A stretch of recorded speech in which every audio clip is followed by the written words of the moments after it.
আসসালামু আলাইকুম সম্মানিত দর্শক। আশা করি আপনারা সবাই অবশ্যই ভালো আছেন এবং সুস্থ আছেন। দেখুন, পৃথিবীর ভূ রাজনীতিতে একটা অলিখিত নিয়ম আছে। আর সেটা হচ্ছে, যখন আপনি আসলে ভাববেন যে আপনি সব হিসাব একেবারে নিখুঁতভাবে মিলিয়ে ফেলেছেন, ঠিক তখনই কিন্তু দাবার বোর্ডে এমন একটা অপ্রত্যাশিত চাল আসে, যা আপনার পুরো যে অস্তিত্ব রয়েছে সেই অস্তিত্বকে নাড়িয়ে দেয়। আজকে আপনাদের সামনে আমি এমন কিছু সমীকরণ মেলাতে বসেছি, যা হয়তো আগামী কয়েক মাসের মধ্যেই আমাদের বাংলাদেশের রাজনীতির যে দৃশ্যপট রয়েছে, কিংবা আমি যদি বলি আমাদের রাজনীতির পুরো মানচিত্র রয়েছে, সেই পুরো মানচিত্রটাকে বদলে দিতে পারে।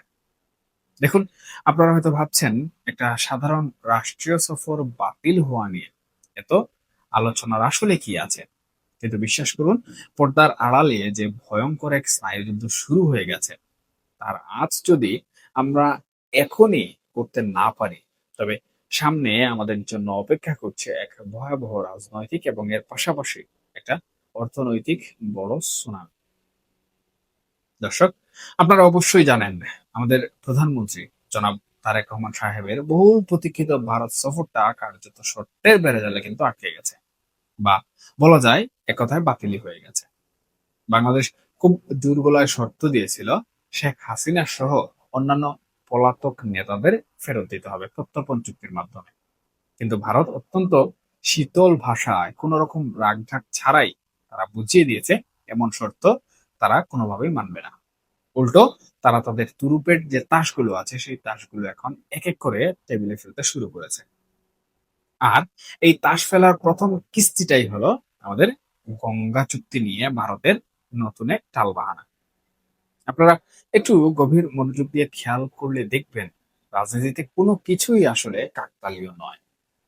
আগামী ডিসেম্বরে কিন্তু আমাদের গঙ্গা পানি বন্টন যে চুক্তি, সেই চুক্তির মেয়াদ শেষ হচ্ছে। ঠিক এই স্পর্শকাতর সময়ে ভারতের পররাষ্ট্রমন্ত্রী এস জয়শঙ্কর বিহার রাজ্যকে যে আশ্বাস দিলেন, সেটা কি নিছকই কোনো অভ্যন্তরীণ রাজনৈতিক বক্তব্য? দর্শক, এটা একদমই কিন্তু সেটা নয়। দেখুন, বিহারের পানি সম্পদ মন্ত্রী বিজয় কুমার চৌধুরী হঠাৎ করে ৩ দশক পুরনো এক ক্ষোভ উস্কে দিয়ে বললেন, ফারাক্কা ব্যারেজে পৌঁছানো পানির বেশিরভাগই নাকি তাদের ক্যাচমেন্ট এলাকা থেকে আসে, অথচ তারা সেখানকার ন্যায্য হিসাব পায় না। আর তাদের এই কথায় সায় দিয়ে জয়শঙ্কর কিন্তু বললেন, চুক্তি নবায়নের সময় বিহারের এই দাবিগুলো ভারত সরকার অত্যন্ত গুরুত্বের সাথে বিবেচনা করবে। এই কথার মানে আসলে কি দাঁড়াল? আকার ইঙ্গিতে ভারত কিন্তু খুব স্পষ্ট একটা বার্তা ঢাকাতে পাঠিয়ে দিল।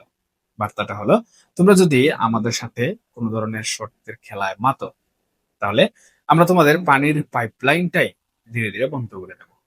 আর এই চুক্তি যদি ভারত সত্যি নবায়ন না করে বা কোনো কারণে ঝুলিয়ে রাখে, তবে আমাদের কৃষি খাত, বিশেষ করে আমাদের যে উত্তরাঞ্চল রয়েছে, সেই উত্তরাঞ্চলের অবস্থা যে কতটা করুণ হবে, সেটা হয়তো এখনই আসলে অনেকে কল্পনাও করতে পারছেন না।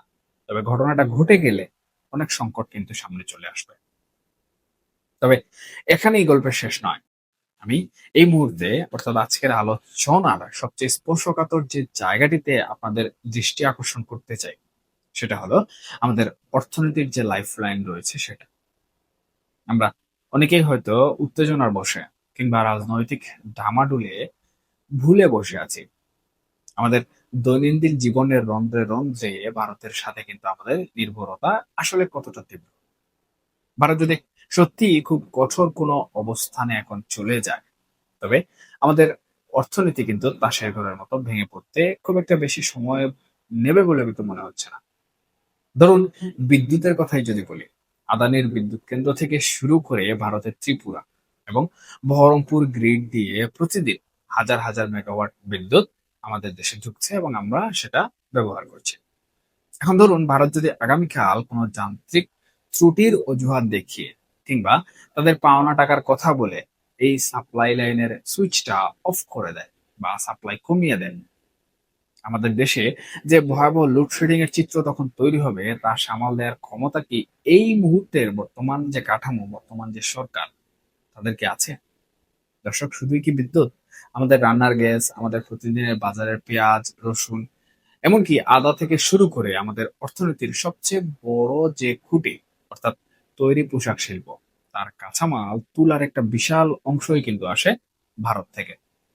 ভারত যদি বর্ডারে অঘোষিত কোনো কড়াকড়ি আরোপ করে, সাপ্লাই চেইনটা শুধু একটু ধীরগতি করে দেয়, তাহলে দেশের ভেতরে নিত্য প্রয়োজনীয় পণ্যের দাম কোথায় গিয়ে ঠেকবে? এই প্রশ্নটা কি আমরা কখনো ভেবে দেখেছি বা কখনো করেছি নিজে নিজেকে?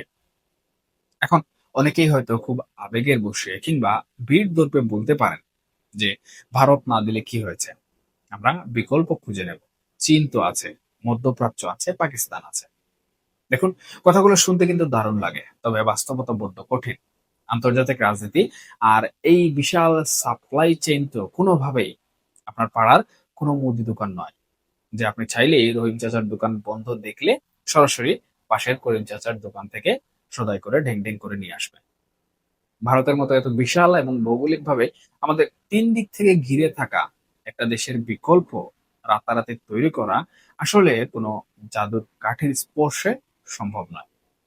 এর জন্য যে বিশাল লজিস্টিক সাপোর্ট দরকার, সমুদ্র বন্দরের যে সক্ষমতা দরকার, এবং সবচেয়ে বড় যে কথা, বৈদেশিক মুদ্রার যে বিশাল একটা রিজার্ভ দরকার, সেটা কি বর্তমান সময়ে আমাদের আদৌ আছে?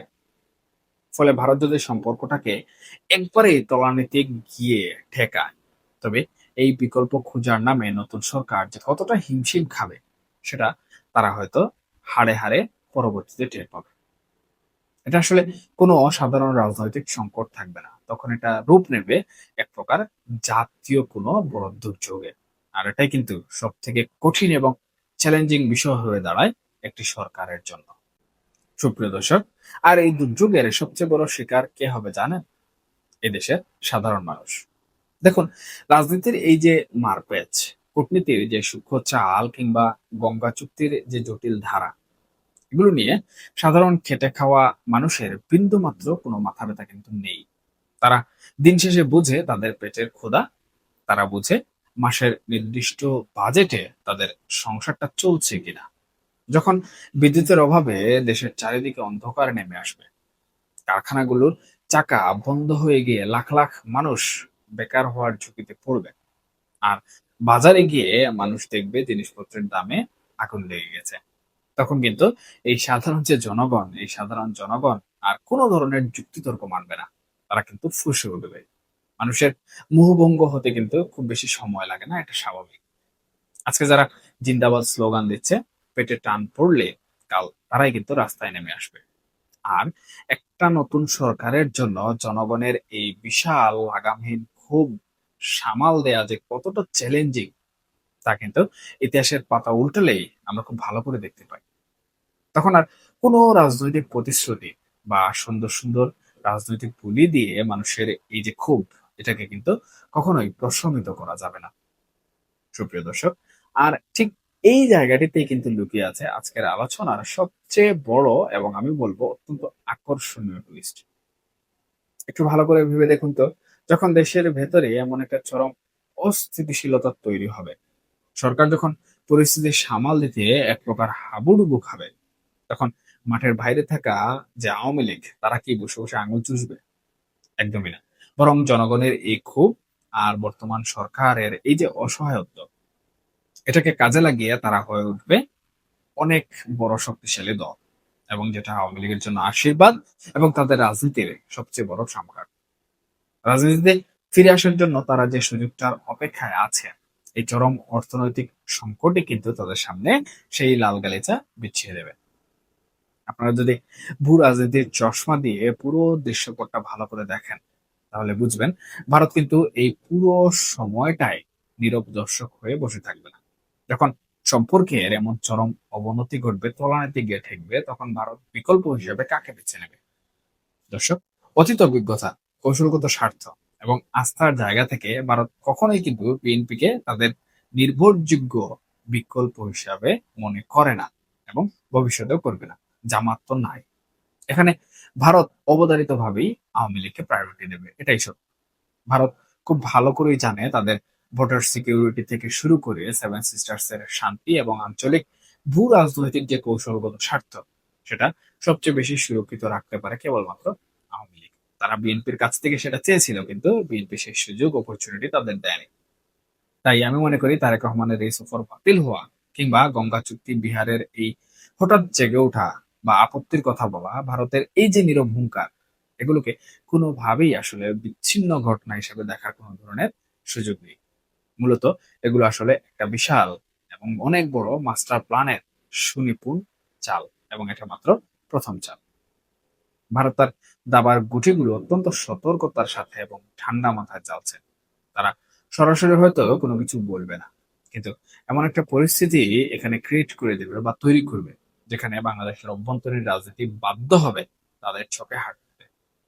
অর্থনৈতিক এই দমবন্ধ করা পরিস্থিতিতে সাধারণ মানুষের কাছেও তখন আওয়ামী লীগ আমলের সেই অর্থনৈতিক যে স্থিতিশীলতা, সেই স্থিতিশীলতার স্মৃতিটা কিন্তু অনেক বড় হয়ে দেখা দেবে। মানুষ হয়তো তখন বলতে শুরু করবে, আগে অন্তত পক্ষে খেয়ে পড়ে বাঁচতে পারতাম। আর এই সেন্টিমেন্টটাকে কাজে লাগিয়ে ভারতের প্রচ্ছন্ন মদদে আওয়ামী লীগ যদি এক অভাবনীয় রূপে আবারও বাংলাদেশের রাজনীতির কেন্দ্রবিন্দুতে ফিরে আসে, তবে রাজনৈতিক বিশ্লেষক হিসাবে আমি ব্যক্তিগতভাবে কিন্তু খুব একটা অবাক হব না। কারণ তাদের ফেরার পথ প্রশস্ত কিন্তু বিএনপি করছে, বর্তমান সরকার করছে। দেখুন, রাজনীতিতে শেষ কথা বলে গেছি না। এখানে শক্তির ভারসাম্য আর টিকে থাকার লড়াইয়ে শেষ হাসিটা কে হাসবে, সেটা কিন্তু নির্ধারণ করে দেয় সময়। আর সেই সময়কে নিজের মতো করে ব্যবহার করার সুযোগ। আর আমি যদি খুব ভুল না করে থাকি, তাহলে সেই সুযোগের দরজাটা কিন্তু এখন একটু একটু করে খুব সতর্পণে খুলতে শুরু করেছে। আগামী কয়েকটা মাস আমাদের রাজনীতির জন্য অত্যন্ত ক্রুশিয়াল। আমরা হয়তো এক নতুন ইতিহাসের সাক্ষীও হতে যাচ্ছি। দর্শক, এই যে পুরো সমীকরণটা আমি আপনাদের সামনে তুলে ধরলাম, আপনাদের আসলে এখানে কি মনে হয়? ঘটনা প্রবাহ কি সত্যি এই পথে এগুচ্ছে? আপনাদের মূল্যবান চিন্তা ভাবনা এবং বিশ্লেষণগুলো মিলিয়ে নিতে পারেন আজকের এই আলোচনার সাথে, এবং কমেন্ট বক্সে আপনাদের মন্তব্য জানাতে পারেন। এখনকার মতো এ পর্যন্তই। সবাই ভালো থাকবেন, সুস্থ থাকবেন, অবশ্যই অবশ্যই নিরাপদে থাকবেন। দেখা হবে পরবর্তী কোনো বিষয়ে, পরবর্তী কোনো আলোচনা। ধন্যবাদ সবাইকে। আল্লাহ হাফেজ।